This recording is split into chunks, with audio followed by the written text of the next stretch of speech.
ચાલો આજે એક એવી કહાણીમાં ડૂબકી મારીએ જે કદાચ આપણા બધાના દિલને સ્પર્શી જશે.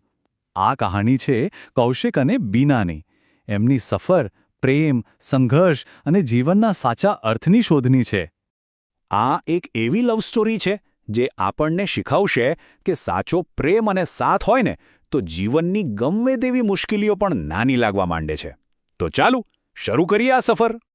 તો આ વાર્તાના હીરો હિરોઈન કોણ છે? ચાલો મળીએ.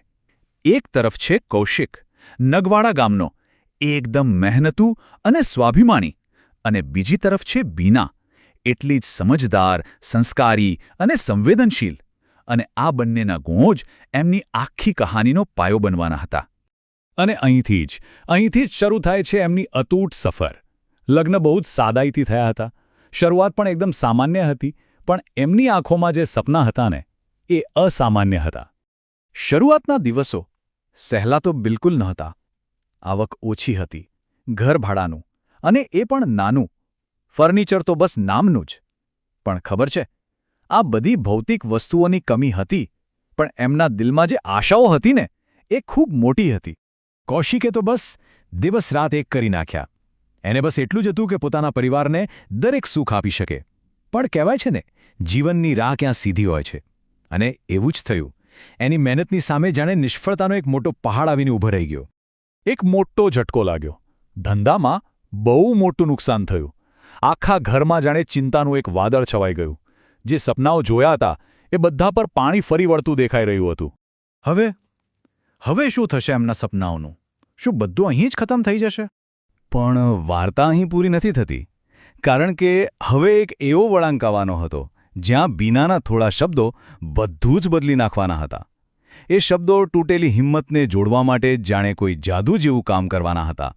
બીનાએ કૌશિકનો હાથ પકડીને કહ્યું, જુઓ, પૈસા તો આજે છે, કાલે નથી, પણ તમારી હિંમત ના તૂટવી જોઈએ.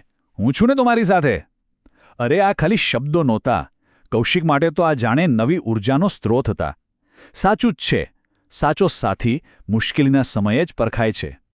બસ એ શબ્દો પછી કૌશિક એકલો નહોતો. હવે એ બંને એક ટીમ હતા.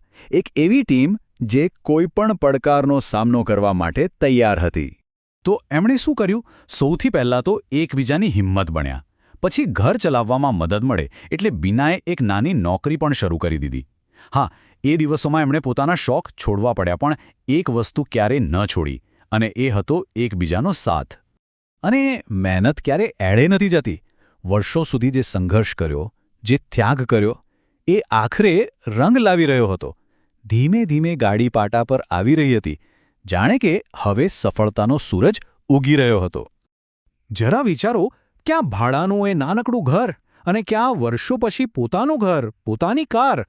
એમની આ સફર ખરેખર કોઈને પણ પ્રેરણા આપે એવી છે, નહીં? પણ શું ઘર, ગાડી આ જ એમની સૌથી મોટી ખુશી હતી? ના, જરાય નહીં. એમની જે અસલી ખુશી હતી, જે સાચી દોલત હતી, એ તો કંઈક બીજું જ હતી. કૌશિક હંમેશા એક વાત કહેતો કે આજે હું જે કંઈ પણ છું એમાં અડધો હિસ્સો બીનાનો છે. આનાથી મોટું સન્માન અને સ્વીકૃતિ શું હોઈ શકે? આ શબ્દો જ બતાવે છે કે બીનાનો સાથ એના માટે કેટલો કિંમતી હતો. તો આખી કહાનીનો સાર શું છે? એમની જિંદગી આપણને એક બહુ મોટો પાઠ શીખવે છે. અને આ એવો પાઠ છે જે તેમણે ખાલી જાણ્યો નહીં, પણ ખરેખર જીવીને બતાવ્યો. અને એ પાઠ એ છે કે જીવનની સૌથી મોટી દોલત પૈસા, ઘર કે ગાડી નથી.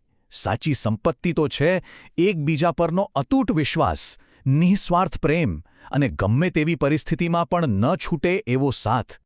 ટૂંકમાં કહીએ તો જ્યારે પતિ-પત્ની એકબીજાના મિત્ર બની જાય ને, પછી દુનિયાની કોઈ પણ મુશ્કેલી મોટી લાગતી જ નથી.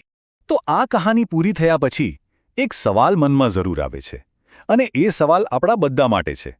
શું આપણે ક્યારેય શાંતિથી વિચાર્યું છે કે આપણા જીવનની અસલી, સૌથી મોટી સંપત્તિ શું છે?